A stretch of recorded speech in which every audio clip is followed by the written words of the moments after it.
Chapter 7 Socially Awkward and Comfortable. In the month following the impromptu day off, Comet's journal went from a report of the day to nonsensical ramblings of a pony named Meteor and some odd thoughts he had about a mare. This is one such passage. Day 72. Meteor's been bugging me ever since he had that awesome day off. He can't seem to get the final part of the day out of his mind. Could he have changed the outcome? He says he suppresses the thoughts of that day in order to avoid an awkward conversation with the mare he was with, but when he tries to focus, she pops into his head. It bugs me to no end that he won't stop thinking about it, but what if he could have changed it? What if, instead of just waiting, he just did it? She sure was pretending that. Sadly, the rest of the page was covered in ink. Comet had spilled the vial when Angel had randomly appeared behind him. The two of them were sitting outside on the training field, silent and still as Corporal Feathermane attempted to move a giant boulder on his own. He claimed that every Pegasus guard should be able to move it with just his wings, but made the mistake of taking Angel's suggestion to demonstrate. Now he was tethered to a rock with a rope, hopelessly flapping his wings in an attempt to get it to move. Comet, who was trying not to crack a smile, noticed the name Tom scratched into the rock. He wanted to ask what it meant, but the corporal gave up trying to make the boulder Tom move.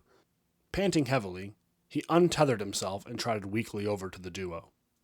"And that, Angel and Comet, is how you move a boulder," he mumbled before falling over and passing out from exhaustion. Angel couldn't help but fall over laughing again, and Comet shook his head, grinning while he did so. This wasn't the first time the corporal had passed out on them, but it amused Comet he passed out from doing actual work. As the duo revealed from the shortcomings of their superior officer, the rumble of thunder rolled across the field. Angel, who was not expecting it, gave a small gasp and immediately stopped laughing. Comet, who was unaware of the break in laughter, looked up at the sky and noticed the weather ponies gathering clouds and piling them into one gray lump. "Huh, I didn't know it was supposed to rain today," he mused as Angel got back up from her rump.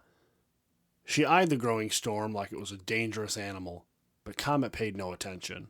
"Well, we better get him to his bunk before it starts raining," Comet sighed and walked over to the sleeping corporal. Angel sat as still as she could, never taking her eyes off of the gathering storm.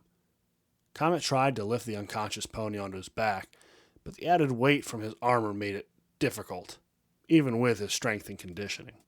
"Hey, you want to help?" he called over to Angel, which broke her attention away from the storm. "Oh, yeah. Hold on a sec."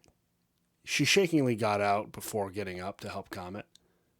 She grabbed his tail with her mouth and helped lay Corporal Feathermane on Comet's back so his hooves hung down. The corporal was fast asleep as Comet and Angel returned him to the castle barracks where the graduated guards lived. They garnered extra special attention since their superior officer was unconscious on Comet's back, causing him to be shot by several energy bolts while Angel ran off to hide behind a tree. Several accusations of being a changeling, and 4 uncomfortably personal spells later, Comet had put Corporal Feathermane on his bunk and was escorted out of the castle. Angel was still by the tree, watching like a cat from the branches as Comet trotted over. "Well, it looks like we got some free time until he wakes up," he offered to Angel. She slowly descended from the branches and landed next to Comet. He offered her a smile, but her eyes were focused elsewhere. Turning to see what she was looking at, Comet felt a bit of teasing was in order. "Okay, so first you have those eyes, then you climb a tree, and now you're petrified by a storm? You must be a cat pony," he teased lamely. Comet stopped laughing and sighed. "Whatever. Let's get back to the barracks before it starts raining." The unlikely pair began to trot off to their bunks when the wind began to blow. They were about halfway there when rain started falling, and it wasn't a light drizzle either. Comet grabbed Angel by the hoof and led her to a big tree by some bushes on the edge of the forest as the other guides took shelter inside the castle or training compound. A crack of lightning, followed almost immediately by thunder, caused Angel to scream loudly and cover her ears, pulling her hoof away from Comet. She curled up on the ground as more lightning flashed on the sky, followed inevitably by more thunder. Then she screamed again. Horrible memories of the caves where she was raised terrorized her mind as she began to shiver. Outside, Comet stopped and was turned back by Angel. He wrapped a leg around her and dragged her into the tree where the rain wasn't pouring down on them. Comet placed her on the driest patch of ground he could find and left her be. He shook himself like a dog and flapped his wings weakly, getting most of the rainwater off. He turned back to Angel, who was now whimpering and couldn't help but wonder. He had never seen her scared like this before, and the roll of thunder in the background wasn't helping. He cautiously approached her, like he would a wounded animal, and gently prodded her side. "Hey, Angel? It's okay now. You're safe," he said gently to her as she opened one eye. He couldn't tell if it was rainwater or if she was crying, but her eye had a misty look to it. He slowly reached over and moved a lock of her wet mane from her face. She allowed him to do that before jumping upwards and giving him a lung-crushing hug. Comet stood there trying to catch his breath as Angel rubbed her face into his neck, crying weakly. Comet, unsure of what to do, gently began to stroke her wet mane and tail to calm her down. The two stayed like that for 2 minutes before Angel finally released him. The rain came down heavily, but the thunder and lightning had thankfully subsided. Comet sat next to Angel silently, unsure of what to say or even think while Angel kept her gaze away from him. She was clearly embarrassed about her behavior around Comet, but she knew she had to explain it to him.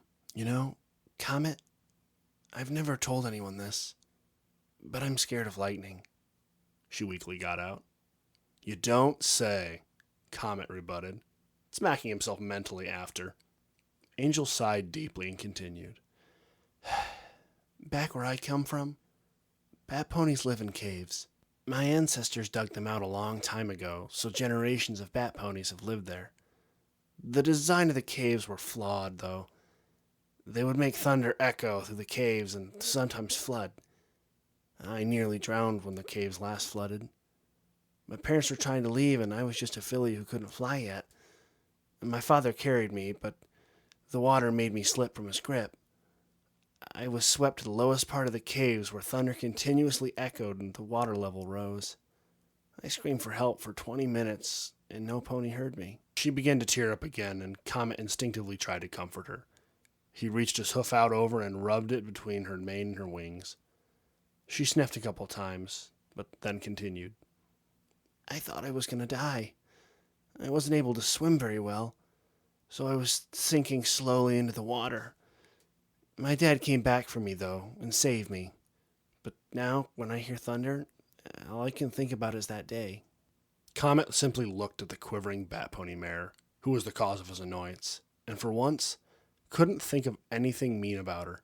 She was sitting next to him, telling him about the closest brush with death she had, and he felt nothing but sympathy for her. Without realizing it, he took his hoof and wrapped it around her, pulling Angel into a gentle hug. Her sparkling golden eyes widened, but she didn't protest. The water on her coat was making her cold, but Comet's chest was comfortably warm. He gently held her there and said nothing. No words could convey what he wanted at that moment. The two stayed like that for several minutes, and the rain kept pouring. Since it hadn't rained in Canterlot since 2 weeks after Comet and Angel started training, the weather ponies had quite a storm.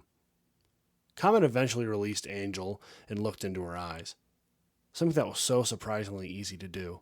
She wasn't looking at his, but he didn't care. She gave a large yawn and laid down in the grass, so Comet set himself down next to her. His mind was running rampant with all sorts of things to say, but he just said, "I never would have guessed you would have been scared of lightning." That finally got Angel to smile again, and she nestled up next to him. He was warm and comfortable to be next to. "Yeah, I would have thought you'd be the one to be afraid of the storm," she replied in her playful tone. "Nah, not storms," Comet said, cracking a grin. "Dragons. Those are terrifying." "Nuh-uh," Angel retorted quickly. "Dragons are so cool." The two spent the next few minutes arguing about dragons before Comet conceded defeat. Angel, proud of herself for winning yet another debate with Comet, set her head down on Comet's hooves and fell asleep. Comet, who was hoping to Celestia no pony was around to see this, stayed awake until the storm passed, and then some. As he sat there with Angel snuggled up next to him and sleeping on his hooves, he finally forced himself to admit it, not out loud, that Angel was indeed cute, and despite all the loud childish antics, she really was a good mare. I just hope she finds the perfect stallion for herself soon, Comet thought to himself. Angel, for her part, was dreaming of her dark memories trying to pull her down when a flash of orange light and a set of gentle yet strong hooves fended them away and kept her safe. Outside, she smiled contently.